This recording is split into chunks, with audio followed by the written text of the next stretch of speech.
The wine glass shattered first. Don Vincenzo's hand had been steady 1 second and shaking violently the next, like something inside him had flipped a switch. The glass hit the marble floor of the mansion's dining hall and burst into 100 red-stained pieces, and for a moment, nobody at the long table moved.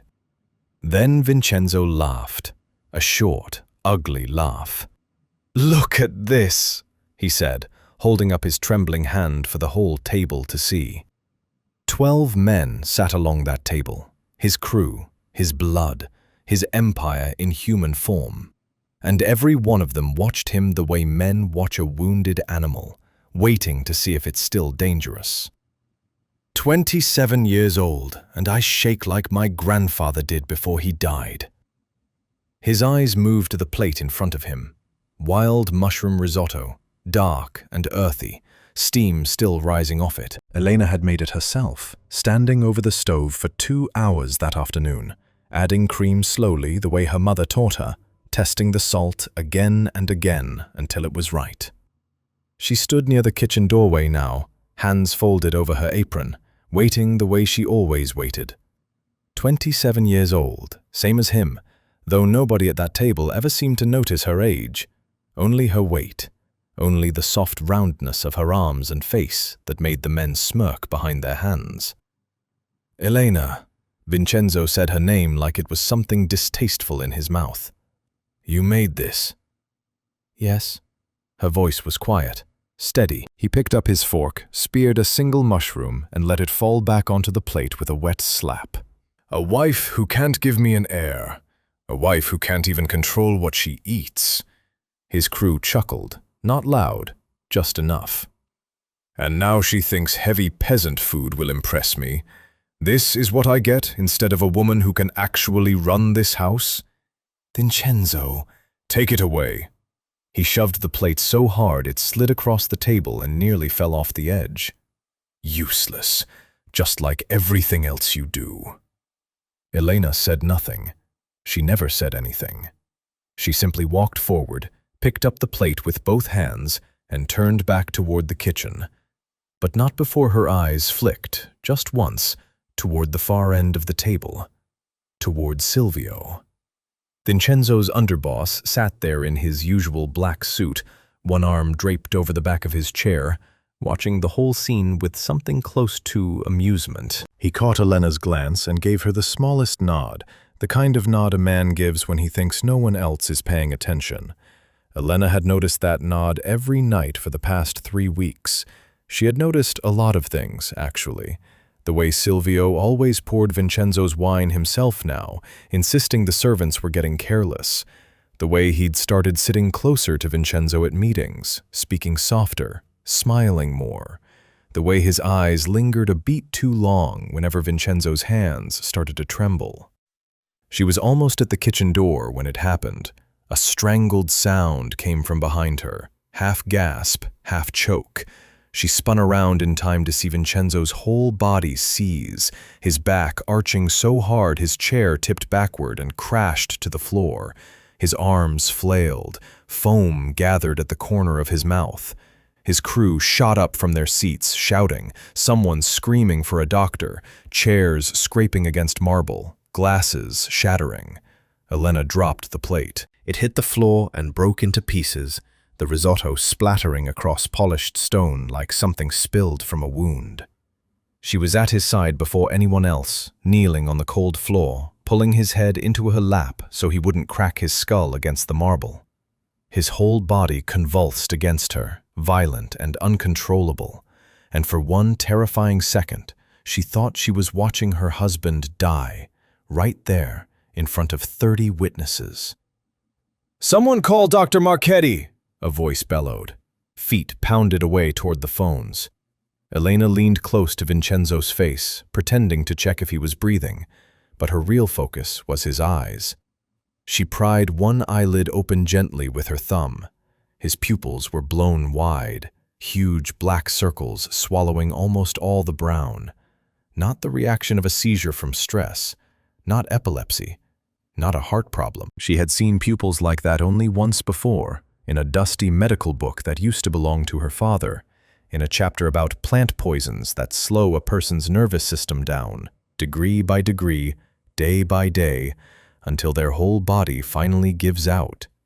Someone was poisoning her husband, slowly, carefully, and from the look of those swollen black pupils, whoever was doing it knew exactly what they were doing. Elena's eyes lifted from Vincenzo's twitching face and found Silvio again across the chaos of the dining hall. He was standing perfectly still while everyone else panicked around him, arms crossed, face calm, almost bored. A man who already knew what was happening to his boss, a man who wasn't surprised at all. The mansion's greatest secret wasn't in its vault or its ledgers. It was in the blood of the man dying in his wife's arms, and in the mind of the useless, chubby woman who had just quietly decided she wasn't going to let him die. Not yet. Not until she understood exactly who wanted him dead and why. Vincenzo did not die that night. Dr. Marchetti, an old family friend who owed the Vincenzo bloodline more favors than he could ever repay, arrived within the hour, examined the unconscious Don, and declared it some kind of nerve exhaustion brought on by stress. He gave Vincenzo a sedative, ordered complete bed rest, and left without asking too many questions. That was the way things worked in this family. Doctors who asked questions didn't stay doctors for long. By midnight, the mansion had gone quiet. Silvio had taken charge of the household temporarily, giving orders to the guards, calming the crew, playing the loyal underboss to perfection. Elena watched him from the shadows of the hallway outside Vincenzo's bedroom, noting how naturally command sat on his shoulders, how comfortable he looked giving orders from her husband's chair. She said nothing. She simply nodded when he told her to get some rest, and went to her room like the obedient, grieving wife everyone expected her to be. At 4 in the morning, while the mansion slept, Elena slipped out through the servants' entrance behind the kitchen. She wore an old grey coat that swallowed her frame, a scarf wrapped low over her hair, and flat shoes that made no sound against cobblestone. Nobody looked twice at a heavy-set woman walking alone before dawn. That was, she had learned long ago, the one gift her body gave her in this world: invisibility. People saw chubby housewife and stopped looking any further. They never imagined there might be something sharp underneath. Her father had taught her that lesson years before he died.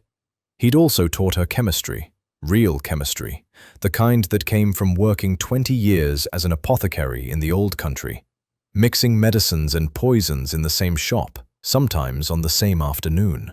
The fish market by the docks was already stirring when she arrived, thick with the smell of salt and rot, fog rolling in low over the water. This wasn't Vincenzo's territory. This belonged to the Moretti family, old rivals who would gut a member of Vincenzo's crew on sight if they were recognized. Elena wasn't recognized. Nobody here had ever really looked at her. She moved past stalls of silver mackerel and buckets of writhing eels until she reached a stand at the far end of the pier, tucked behind crates of ice, manned by an old man with a scarred lip and cloudy eyes. "I need blowfish liver," she said quietly. "Fresh, not the farmed kind." The old man's cloudy eyes sharpened instantly. "That's not for sale, lady. Not to anyone." Elena leaned closer and said 3 words in the old dialect her father used to whisper at his shop counter, an old code phrase apothecaries used decades ago, back when a certain kind of medicine had to be requested carefully without ever naming it outright. The old man went very still. "Where'd a woman like you learn that?" he asked, voice low now, wary. "My father was Aldo Ferraro," she said. "He used to buy from a man with a scar just like yours, before the war took his shop." Recognition flickered across the old man's face, something between fear and respect. He glanced left and right, then reached beneath the counter and pulled out a small, wrapped package, cold and heavy in Elena's hands. 3 of them, fresh caught this morning. He named a price that made her stomach twist, nearly everything she had managed to hide away over the years in a tin beneath her floorboards. "And lady, whatever you're planning, Be careful. That liver's got enough toxin in one lobe to drop a grown man in minutes. Wrong dose, wrong process. You don't cure anybody. You just add another body to whatever's already happening." "I know," Elena said quietly. "That's exactly why I need it."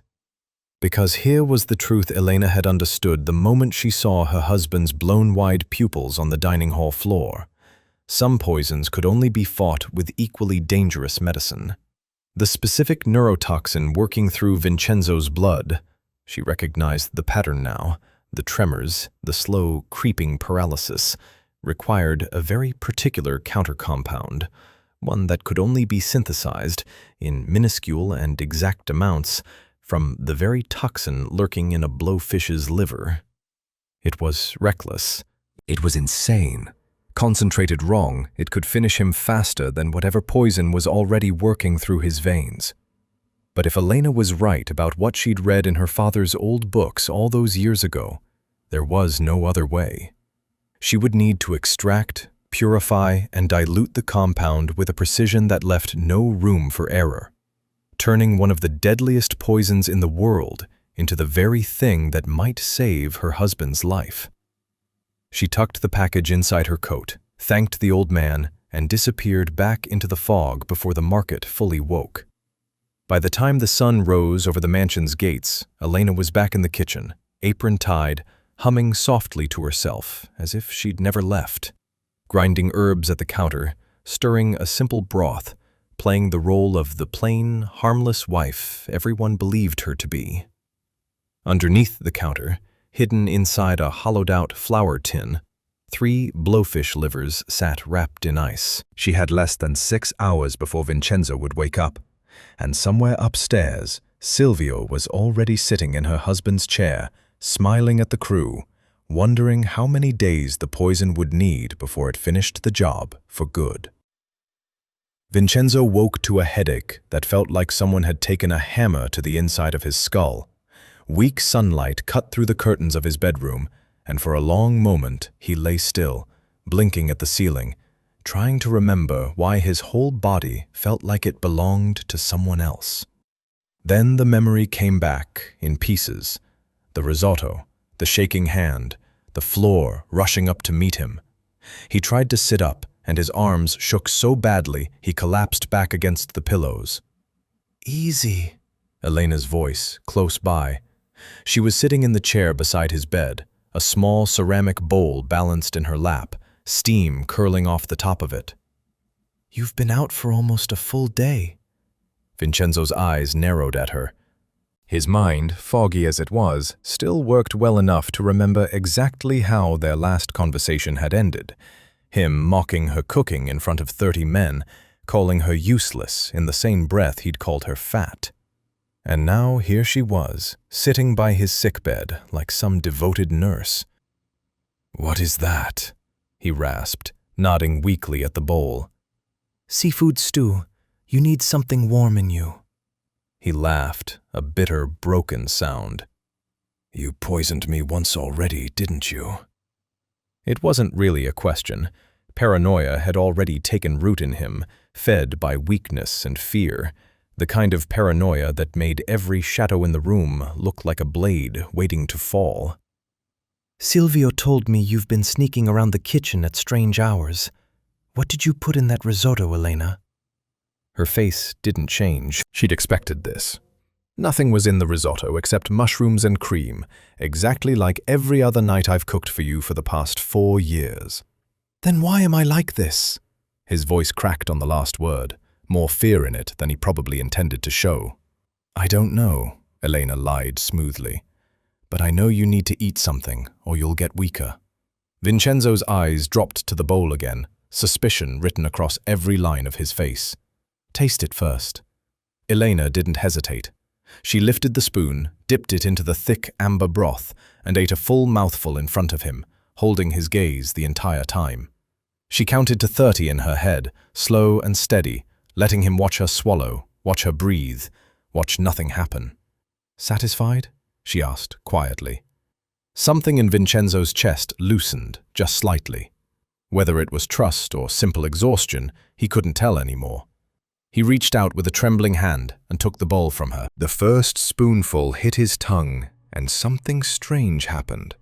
His whole body seemed to lean toward it, an almost animal hunger rising up from somewhere deep and confused.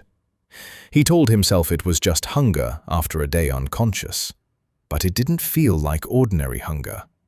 It felt like his body recognized something in that broth that it desperately needed, the way a starving man's stomach twists at the smell of bread. He ate the entire bowl without another word. Elena watched him carefully, hiding the tightness in her own chest.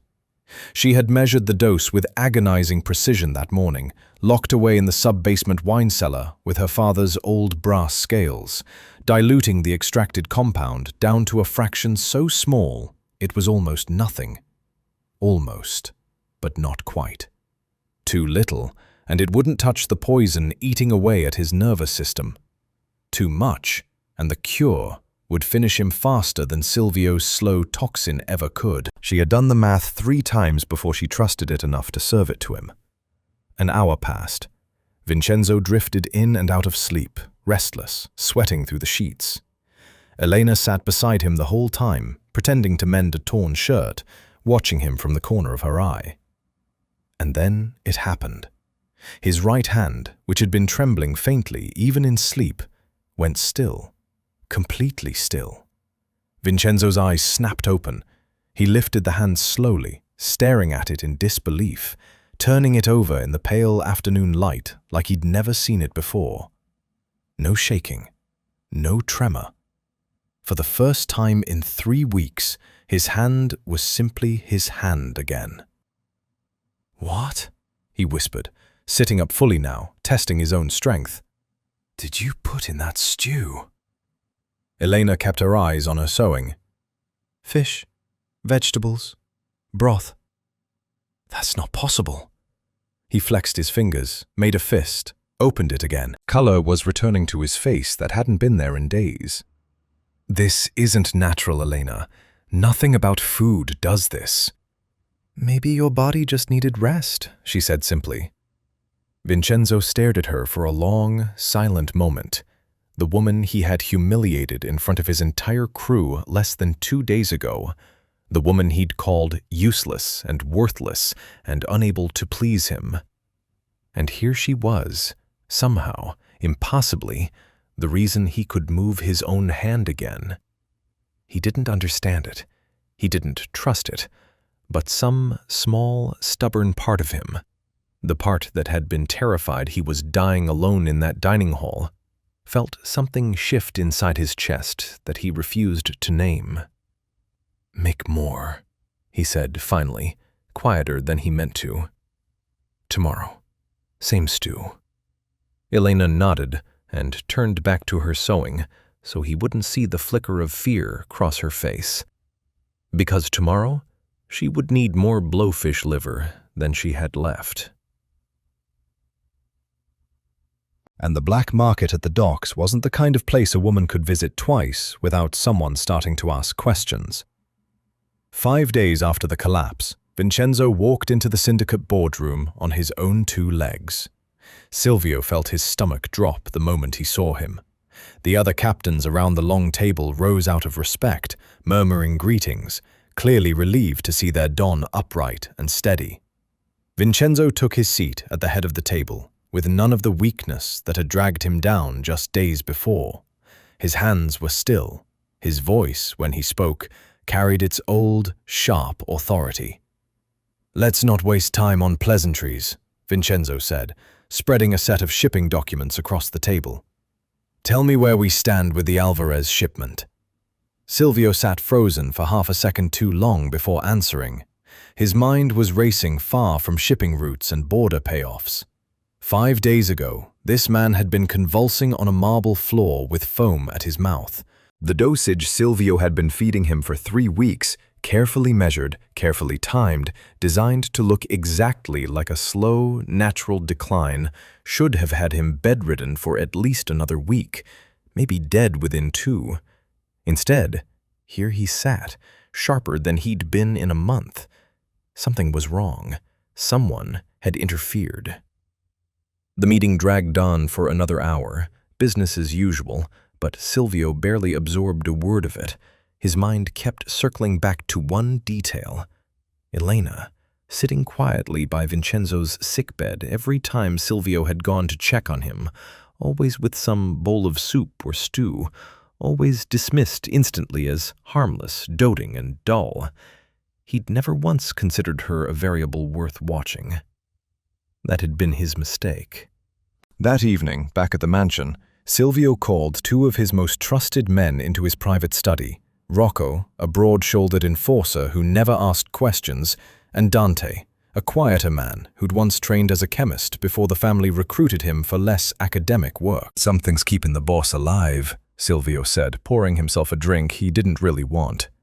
"The dose I've been giving him should have finished by now. He should be in a coffin, or close to it. Instead, he's walking around like nothing happened." Rocco frowned. "You think somebody's onto us?"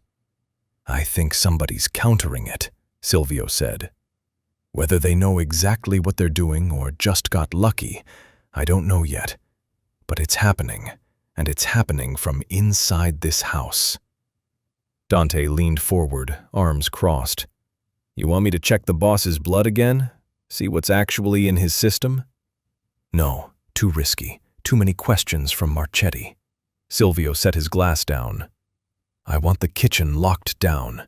Every ingredient that comes into this mansion, every herb, every spice, every fish, every bottle of wine gets inspected and logged before it reaches Vincenzo's plate. Nobody leaves for the markets without one of you following at a distance. Nobody enters the pantry without my knowledge." Rocco's frown deepened. "That's going to look strange. The staff will notice. Elena will notice." "Let her notice." Silvio's jaw tightened. "If she's the one keeping him alive, and God knows why a wife who's been treated the way he treats her would bother, then cutting off her supply cuts off whatever she's been feeding him. If she's innocent, we lose nothing but a little kitchen efficiency. If she's not..." He didn't finish the sentence. He didn't need to. By the next morning, the mansion's household staff found their world quietly rearranged.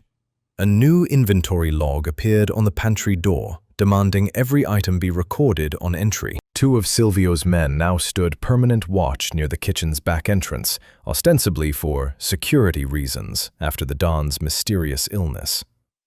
Deliveries from the usual grocers were searched before they even reached the counter. Elena noticed within an hour. She stood at the kitchen window, watching Rocco's broad shoulders block the servant's door she'd slipped through just days ago on her way to the fish market, and felt a cold, sinking dread settle into her chest. She had exactly enough of the extracted compound left for 2 more doses, maybe 3 if she stretched the dilution carefully. After that, without fresh blowfish liver, there would be nothing left to fight the poison still circulating, however slowly, through her husband's blood.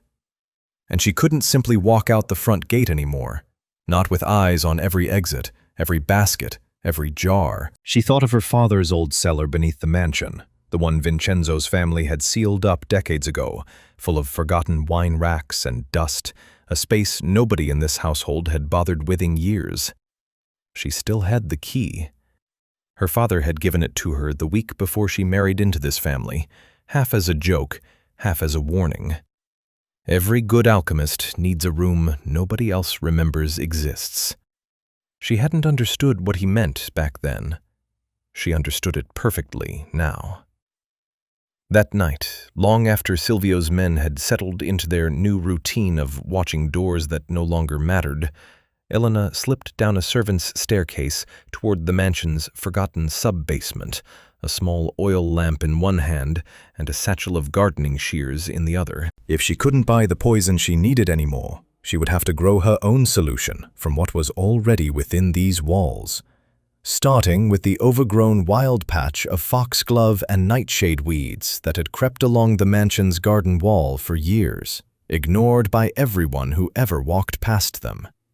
Nobody weeds a garden they think is useless. That, Elena thought grimly, descending into the dark, was exactly the mistake this whole family kept making. The wine cellar hadn't been touched in decades. Elena descended the narrow stone steps with her lamp held low, cobwebs brushing her shoulders, dust so thick on the old racks that entire bottles had turned gray and shapeless beneath it. The air smelled of mildew and old oak. Somewhere in the dark, water dripped steadily against stone, counting seconds like a clock nobody wound anymore. This was exactly what she needed. A room the family had forgotten. A room Silvio couldn't lock down because he didn't know it existed. She set her lamp on an overturned crate and got to work. Her father's tools were exactly where she'd hidden them years ago, wrapped in oilcloth behind a false panel in the far wall. A small brass distillation apparatus, a mortar and pestle worn smooth from decades of use, a set of glass vials so old the labels had faded to nothing. She'd carried them out of her childhood home the day it was sold, unable to leave behind the only thing that still felt like her father's hands guiding her own. Tonight, those hands would guide her again.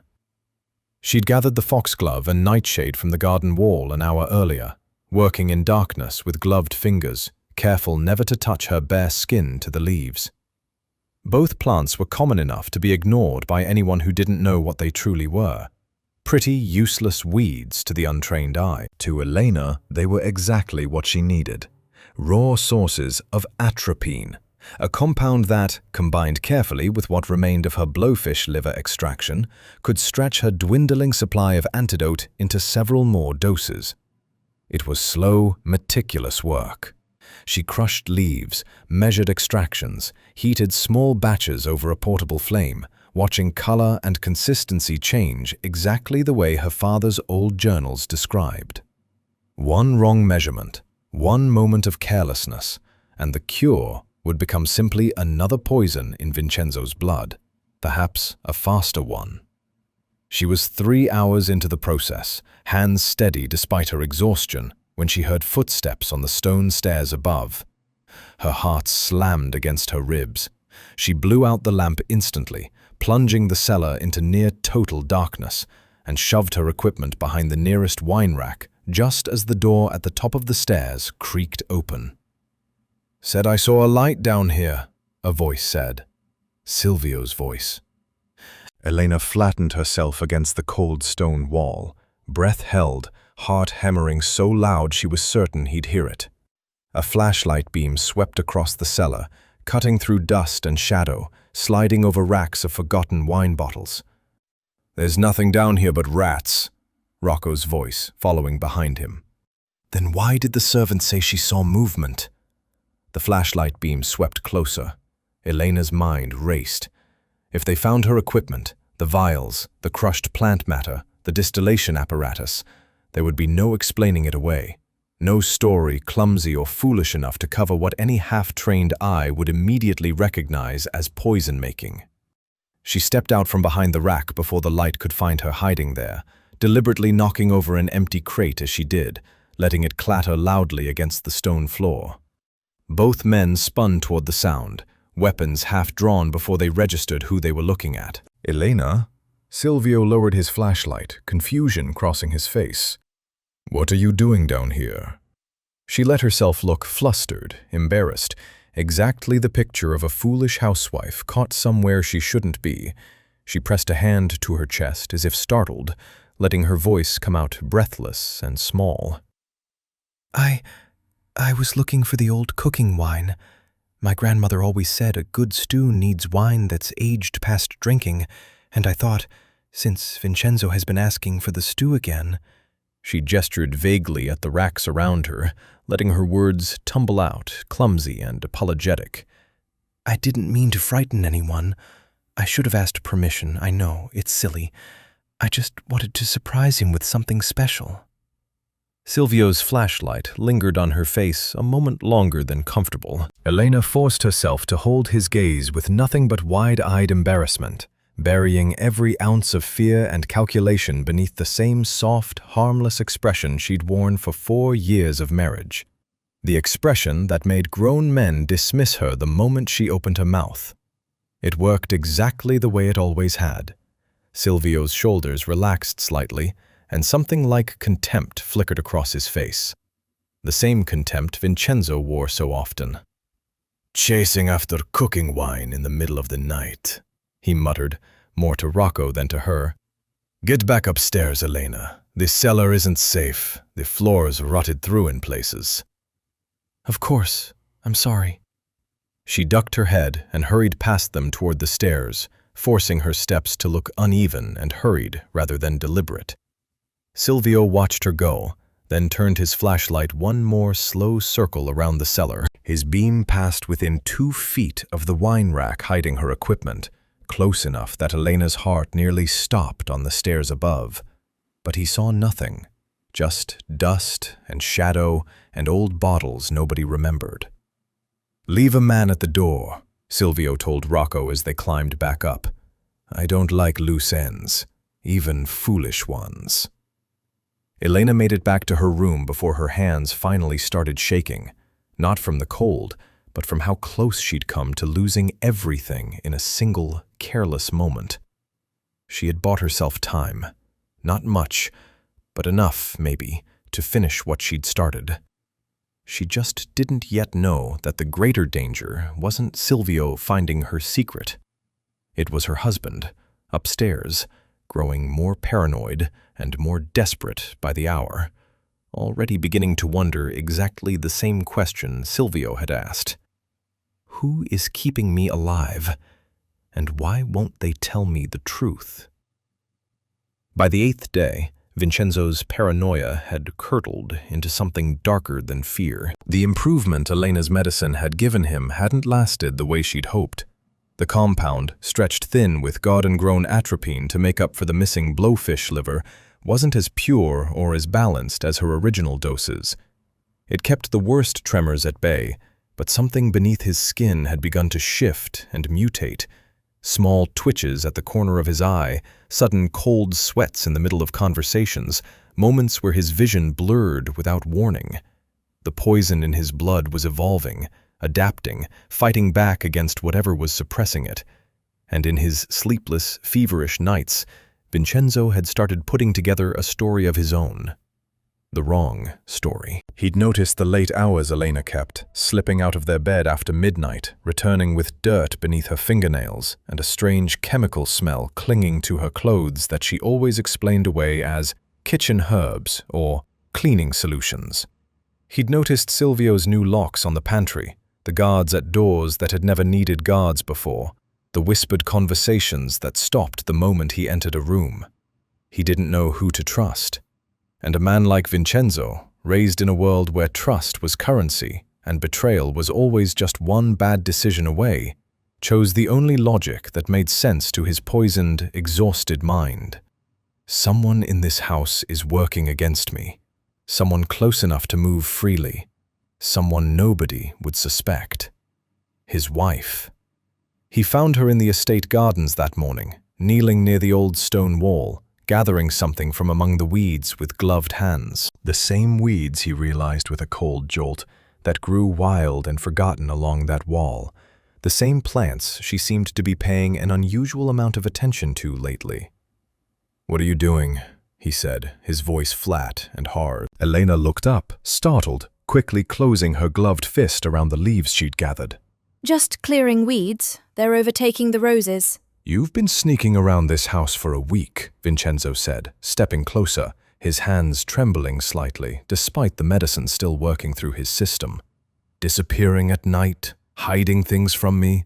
Silvio tells me you were caught wandering the old cellar in the dark, making up some story about wine." "I told you the truth." "Don't!" His voice cracked like a whip, sharper than she'd ever heard it. "I trusted you once. I let you into this house, into this family, even when everyone told me a woman like you brought nothing of value to my name. And now, the moment I'm weak, the moment I can't protect myself, you start behaving like a stranger in my own home." "Vincenzo, please, just listen." "I've listened enough." His eyes were wild now, rimmed red from sleepless nights. Pupils still slightly too large even after everything Elena had done to bring them back to normal. "I don't know what you're doing. I don't know who you're working for. Silvio thinks someone inside this house is helping whoever poisoned me pretend it never happened, softening it, dragging it out. And I'm starting to think he's right. Elena felt the ground shift beneath her, the terrible irony of it closing around her throat. He had the truth backward, completely inverted. She wasn't the poison. She was the only thing standing between him and death. And yet every piece of evidence he'd gathered pointed accusingly at her instead of the man who actually deserved his suspicion. "You're wrong," she said quietly. "I would never hurt you." "Then explain the cellar. Explain the herbs. Explain why you disappear in the middle of the night and come back looking like you've seen a ghost." She couldn't, not without revealing everything. The blowfish liver, the black market apothecary code words, the antidote she'd been feeding him drop by careful drop for over a week.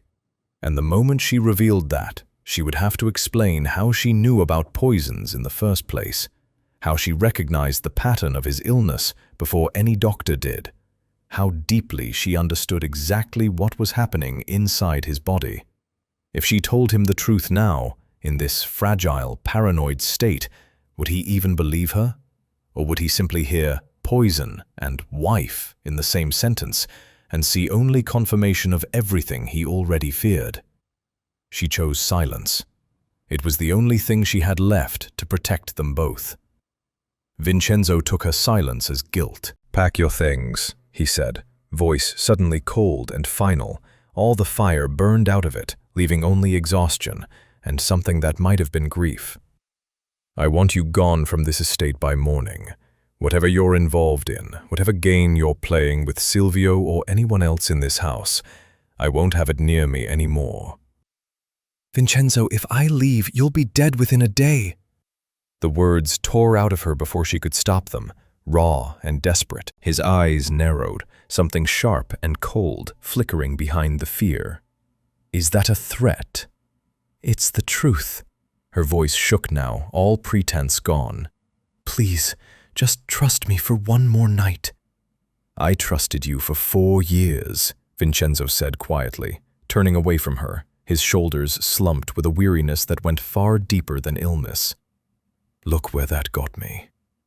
He walked away across the garden, leaving her standing alone among the weeds she'd been so carefully tending, weeds that held, hidden in their bitter leaves, the only thing keeping him alive.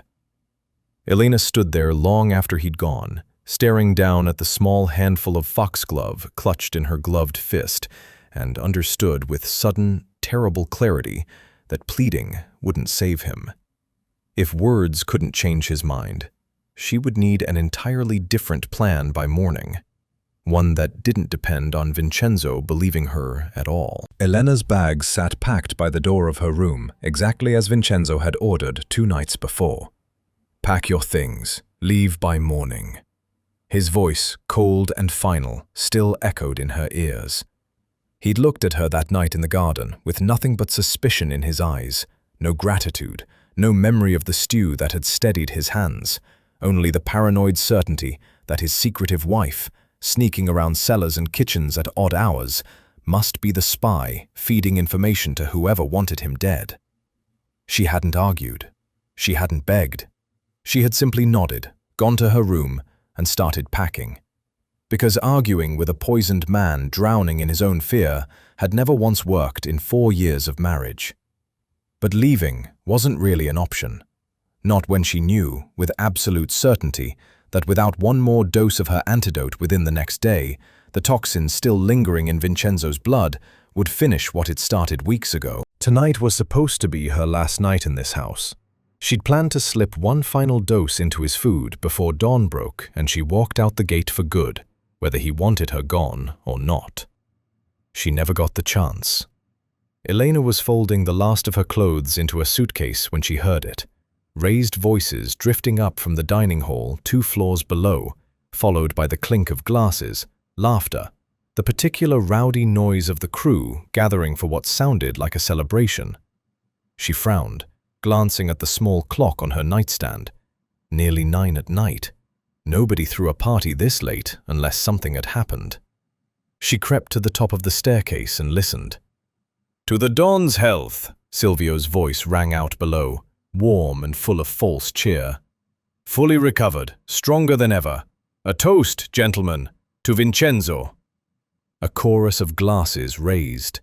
Elena's stomach twisted into a cold knot. She knew that tone. She'd heard it in Silvio's voice before, that particular warmth men used right before they did something terrible. She thought of the small nod he'd given her weeks ago at that first poisoned dinner. She thought of his flashlight sweeping the cellar, inches from her hidden equipment. She thought of a man who had spent weeks patiently waiting for his boss to die of natural causes, growing more impatient by the day as that plan kept failing. If Vincenzo is banishing me tomorrow morning, she realized with sudden, sickening clarity, then tonight is the only night Silvio has left before I'm gone and can't interfere anymore. She ran. Down the staircase, through the hallway, her bare feet slapping against marble, her heart hammering so hard it hurt. She burst into the dining hall just as Vincenzo lifted a heavy crystal glass of his favorite whiskey to his lips. The good stuff, the top-shelf bottle reserved only for real celebrations, poured personally by Silvio not 5 minutes before. "Don't drink that!" Elena's scream tore through the room too late. Vincenzo had already swallowed. For one horrible, suspended second, nothing happened. He lowered the glass, frowning at her sudden appearance, opening his mouth to demand what she meant by shouting orders at him in front of his men. Then his face changed. His eyes went wide with pure animal terror as his throat seized shut mid-breath. He clawed at his own collar, gasping, choking, his whole body convulsing violently against the table. Glasses shattered as he thrashed. A thin line of blood began trickling from the corner of his eye, then the other, dark red against his suddenly grey skin. "Someone help him!" a captain shouted, but nobody moved to help. Nobody except Elena. This wasn't the slow, careful poison Silvio had been feeding him for weeks. This was something else entirely.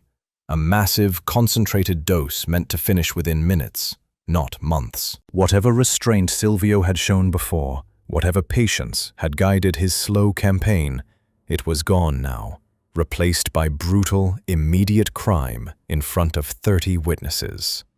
Silvio stood at the head of the table, not moving to help either, watching Vincenzo choke and bleed with an expression of calm, terrible satisfaction. Slowly, deliberately, he drew a pistol from beneath his jacket.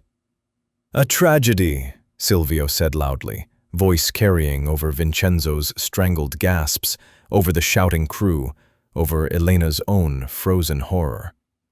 "The Don, poisoned by his own paranoid, unstable wife, the same wife he was banishing this very morning for exactly this reason." He raised the pistol, pointing it steadily at Elena across the chaos of the room. "Everyone here saw it. She ran in screaming right as he collapsed, guilt written all over her face."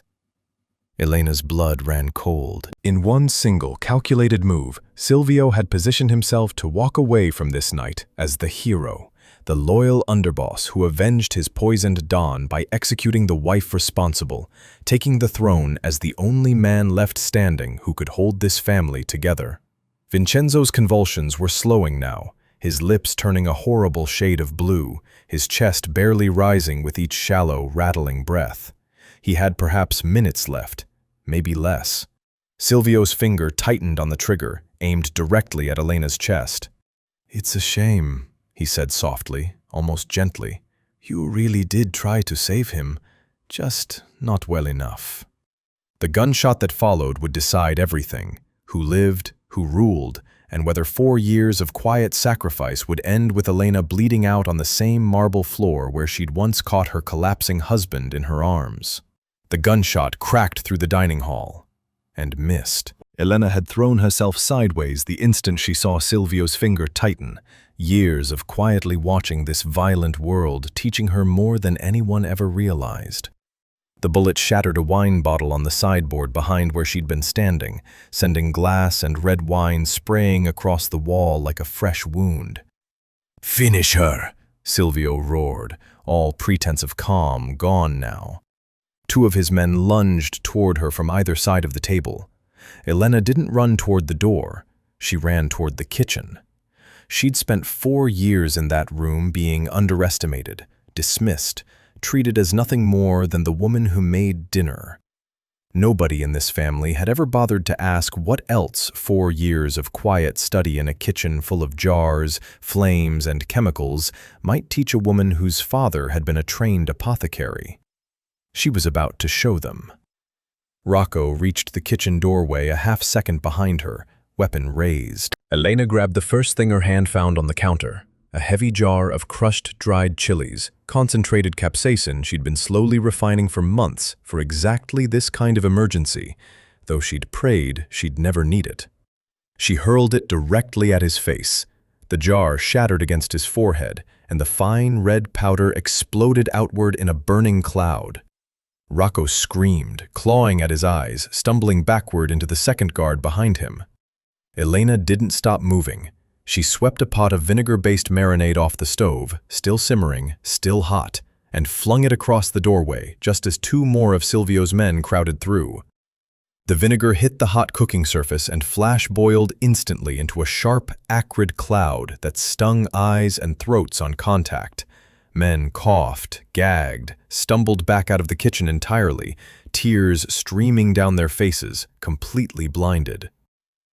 "She's got the whole damn kitchen weaponized," one of them shouted, retreating. For 4 years, they'd walked past these shelves 1,000 times without a second glance.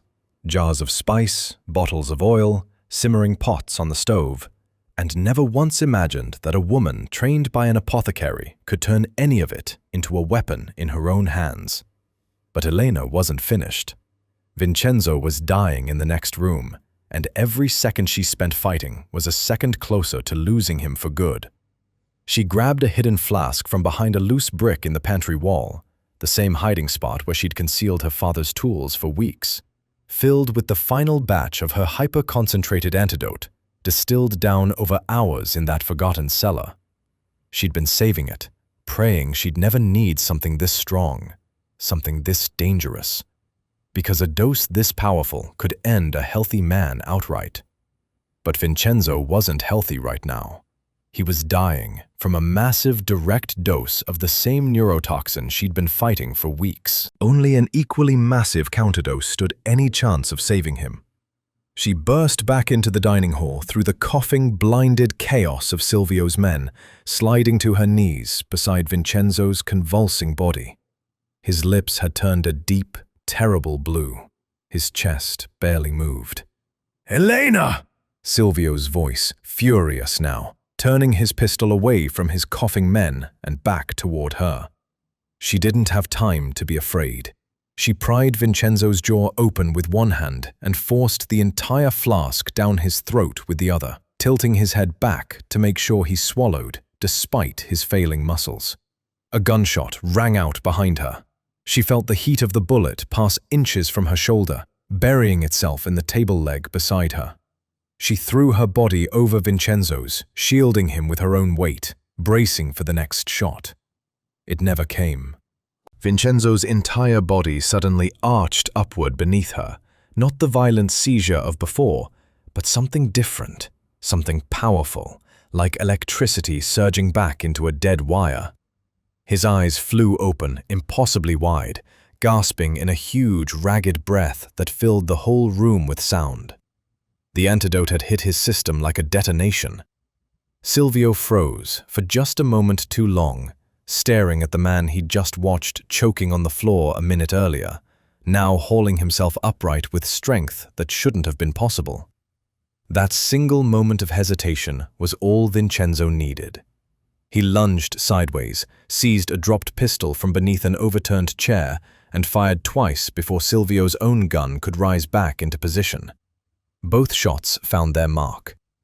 Silvio staggered backward against the head of the table, the same table where he'd once smirked, watching his poison slowly take hold, and collapsed to the marble floor, lifeless, before he even finished falling. The remaining guards, still coughing, half blind from vinegar and chili smoke, didn't stand a chance against a fully charged Vincenzo moving with pure adrenaline surging through newly cleared veins.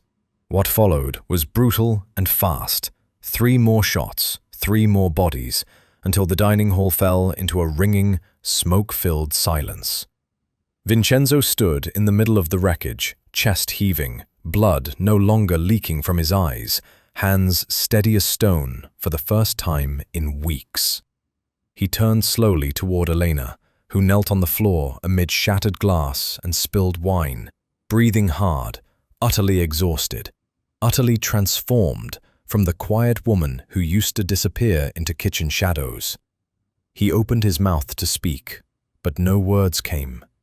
He simply stared at her, really stared, for what felt like the first time in 4 years of marriage, as understanding began to dawn behind his eyes. The safe house sat at the edge of the city, a modest stone building tucked behind vineyards, the kind of place Vincenzo's family kept for exactly the nights when blood needed to be washed off marble and questions needed to stay unasked. He'd been moved there before dawn, patched up by a private doctor loyal only to cash, his body already healing faster than anyone expected. Elena hadn't left his side once. Morning light spilled gently through the safe house windows now, warm and gold, nothing at all like the cold fluorescent glare of the dining hall the night before. Vincenzo sat upright at a small wooden table, color fully returned to his face, his hands wrapped around a cup of coffee that didn't shake at all. Across from him, Elena sat quietly, still in yesterday's clothes, a faint bruise darkening along one cheekbone where she'd hit the floor diving from Silvio's bullet. For a long time, neither of them spoke. "I gave the order to banish you," Vincenzo finally said, his voice rough. "2 nights ago, I told you to pack your things and leave by morning." "I remember," Elena said simply. "And instead you ran back into that room with guns firing, and you pulled some kind of—" He shook his head slowly, still struggling to make sense of what his own eyes had witnessed. "What was in that flask, Elena? What have you been doing to me all this time?" She met his gaze steadily, no longer hiding behind the soft, harmless expression she'd worn for 4 years. "Saving your life. Since the night you collapsed at that dinner table." She told him everything then.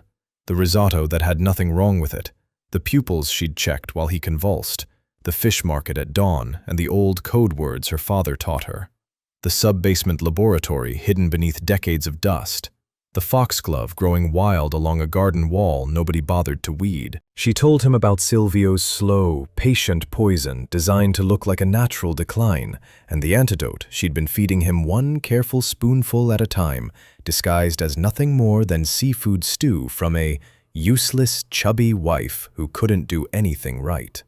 Vincenzo listened in silence, his coffee going cold in front of him, his expression shifting slowly from disbelief to something closer to shame. "The stew," he said quietly. "Every time you brought it to me, I accused you of trying to finish the job." "Yes." "And you kept bringing it anyway." "Yes." He was quiet again for a long moment, staring down at his own steady hands as though they belonged to a stranger. 4 years, he said finally, almost to himself. 4 years I told this family you were useless, that you couldn't give me an heir, couldn't run this house, couldn't do anything but sit in that kitchen. He looked up at her, and for the first time since she'd known him, Elena saw something raw and unguarded in his eyes. You were the only one keeping me alive the whole time. Not Silvio, not Marchetti. You. I didn't do it for gratitude, Elena said, and there was no bitterness in her voice, only tired honesty. I did it because I understood something about poison that nobody else in that house bothered to learn. The same poison, given differently, can be a cure. And because whatever you thought of me, you were still my husband. I wasn't going to let a man like Silvio decide who lived in this family and who didn't. Vincenzo reached across the small table, hesitated, then took her hand in both of his. The same hands that had shoved her risotto away in front of 30 men. now holding her fingers like something fragile and valuable. "I was wrong about you," he said. "Wrong about everything. You're not useless, Elena. You're the sharpest mind in this entire family, and I was too blind and too proud to see it until I was choking on my own blood." He rose slowly from the table, still weak but steady on his feet, and did something that stunned her more than anything that had happened the night before. He knelt. "From this day forward," he said, "you're not just my wife. You rule beside me.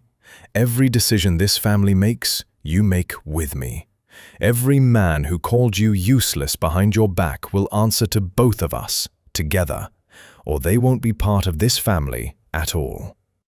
Elena stared down at him, this man who had spent 4 years dismissing her, now kneeling in a quiet safe house with genuine reverence in his eyes, and felt something complicated settle in her chest. Not quite forgiveness, not quite triumph, but something that finally, after 4 long years, felt like being truly seen. "Get up," she said softly, pulling him back to his feet. "We have a family to rebuild.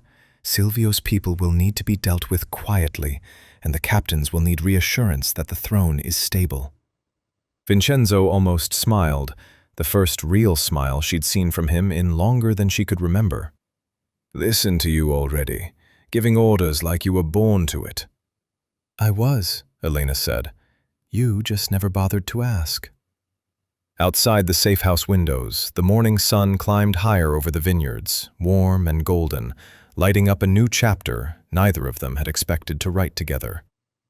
Somewhere back at the mansion, servants were already scrubbing blood from marble floors, and word was beginning to spread quietly through the family that the Don had survived, and that his wife, the woman everyone had underestimated for 4 long years, now sat beside him not as an afterthought, but as his equal. The kitchen that had once been dismissed as a woman's harmless hiding place had become the very heart of the Empire's survival. And nobody in that family would ever again make the mistake of underestimating what Elena Ferraro could do with nothing more than a pot, a flame, and a lifetime of quiet, unrecognized brilliance.